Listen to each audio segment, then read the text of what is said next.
গাজায় ৫১,০০০-এর বেশি প্রাণহানি, লাখ লাখ মানুষের বাস্তুচ্যুতি এবং ইসরায়েলের ভেতরে দিন দিন বাড়তে থাকা জনরোষ সব মিলিয়ে মানবিক বিপর্যয় এখন চরমে। তবু যুদ্ধ থামানোর আহ্বানে সাড়া দিচ্ছেন না প্রধানমন্ত্রী বেনিয়ামিন নেতানিয়াহু।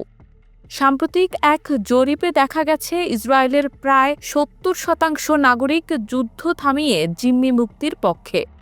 এমনকি সাবেক ও বর্তমান সেনা সদস্যরাও সরকারকে চুক্তির মাধ্যমে যুদ্ধবিরতির আহ্বান জানাচ্ছেন। কিন্তু নেতানিয়াহুর অবস্থান, হামাস ধ্বংস না হওয়া পর্যন্ত যুদ্ধ চলবে।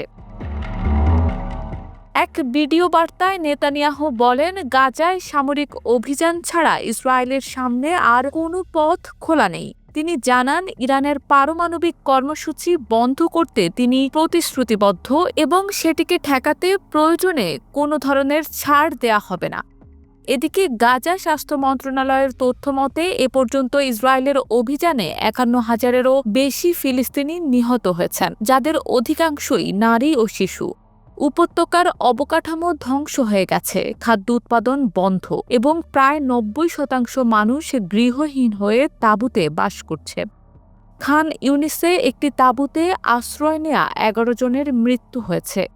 একইভাবে রাফা ও নুসাইরাত এলাকাতেও একাধিক হামলায় নারী ও শিশুসহ বহু মানুষের মৃত্যু হয়েছে।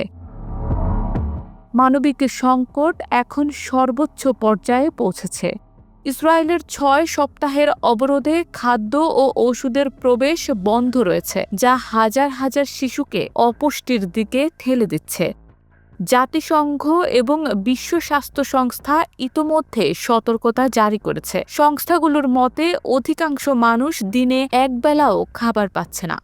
অন্যদিকে যুদ্ধবিরতির আহ্বান ক্রমেই প্রবল হচ্ছে। হাজার হাজার ইসরায়েলি নাগরিক জিম্মিদের মুক্তির দাবিতে তেল আবিবে বিক্ষোভে অংশ নিচ্ছেন। এসব বিক্ষোভে অংশ নিচ্ছেন সাবেক জিম্মি ও তাদের পরিবারও। সম্প্রতি মুক্তি পাওয়া ওমের শেম তোফ বলেন, এখনই জিম্মিদের ফিরিয়ে আনুন, দরকার হলে যুদ্ধ থামান, কিন্তু আর দেরি নয়।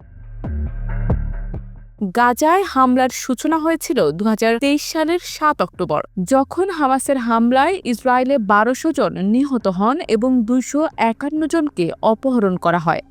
ইসরায়েলের দাবি অনুযায়ী এখনও হামাসের হাতে ৫৯ জন জিম্মি রয়েছে, যদিও এর মধ্যে জীবিত অবস্থায় থাকা ব্যক্তির সংখ্যা ২৪। যখন যুদ্ধের বিপক্ষে দেশের সিংহভাগ মানুষ, তখনও নেতানিয়াহুর একরোখা মনোভাব ইসরায়েল ফিলিস্তিন সংঘাতকে আরও দীর্ঘায়িত করছে। তীব্র সমালোচনার মুখে পড়েও যুদ্ধ বন্ধ নয়, বরং আরও কঠোর অবস্থানে থেকে চলেছেন তিনি।